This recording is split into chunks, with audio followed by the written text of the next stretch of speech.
జగిత్యాల పట్టణంలో వివిధ ప్రాంతాల్లో తిరుగుతున్న మానసిక వికలాంగులను 15 మంది వికలాంగులకు జగిత్యాల పట్టణ పోలీసులు చేతనిచ్చారు. పట్టణ సర్కిల్ ఇన్స్పెక్టర్ కరుణాకర్ మాట్లాడుతూ జిల్లా ఎస్పీ ఆదేశాల అనుసారం డీఎస్పీ సూచనల మేరకు పట్టణంలో వివిధ ప్రాంతాల్లో మతి స్థిమితం కోల్పోయి తిరుగుతున్న దాదాపు 14 మంది మానసిక వికలాంగులను గుర్తించి వారికి స్నానం చేయించి క్షవరాలు తీయించి ప్రాథమిక వైద్య పరీక్షలు నిర్వహించి అల్పాహారము మరియు నూతన వస్త్రాలు అందివ్వడం జరిగిందని, వారికి వైద్య పరీక్షలు నిర్వహించి నిజమైన మానసిక వికలాంగులు అని నిర్ధారించిన తర్వాత కోర్టులో హాజరుపరిచి ఆ తర్వాత వారిని చికిత్స నిమిత్తం హైదరాబాద్ లోని ప్రభుత్వ ఎర్రగడ్డ ప్రధాన ఆసుపత్రికి తరలిస్తున్నట్లు, వారు తొందరగా చికిత్సకు స్పందించి త్వరగా కోలుకొని వారి కుటుంబ సభ్యులతో గడపాలని ఆయన ఆశించారు. కార్యక్రమంలో పట్టణ సర్కిల్ ఇన్స్పెక్టర్ కరుణాకర్ తో పాటు పట్టణ ట్రాఫిక్ ఎస్ఐ మల్లేశం, పట్టణ ఎస్ఐ సుప్రియా రెడ్డి తదితరులు ఉన్నారు. పోలీసులు చేసిన కార్యక్రమానికి పట్టణ ప్రజలు హర్షం వ్యక్తం చేస్తున్నారు.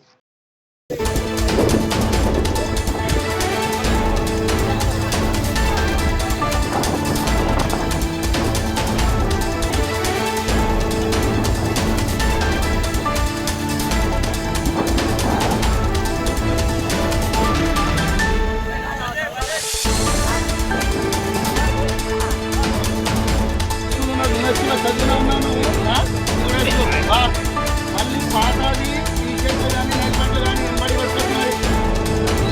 అంతే చేస్తారు కదా,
జగిత్యాల పట్టణంలో గత కొద్ది రోజుల నుండి రోడ్ల మీద యాంటీ సోషల్ యాక్టివిటీస్ చేస్తూ రోడ్డు పైన వచ్చేవారిని పోయేవారిని తిడుతూ రాళ్లతోటి కొడుతూ ఇబ్బంది కలిగిస్తున్న వారిని పిలిపించే వాళ్ళుగా ఐడెంటిఫై అనుకున్న వాళ్ళని ఒక 14 మందిని రెస్క్యూ చేయడం జరిగింది.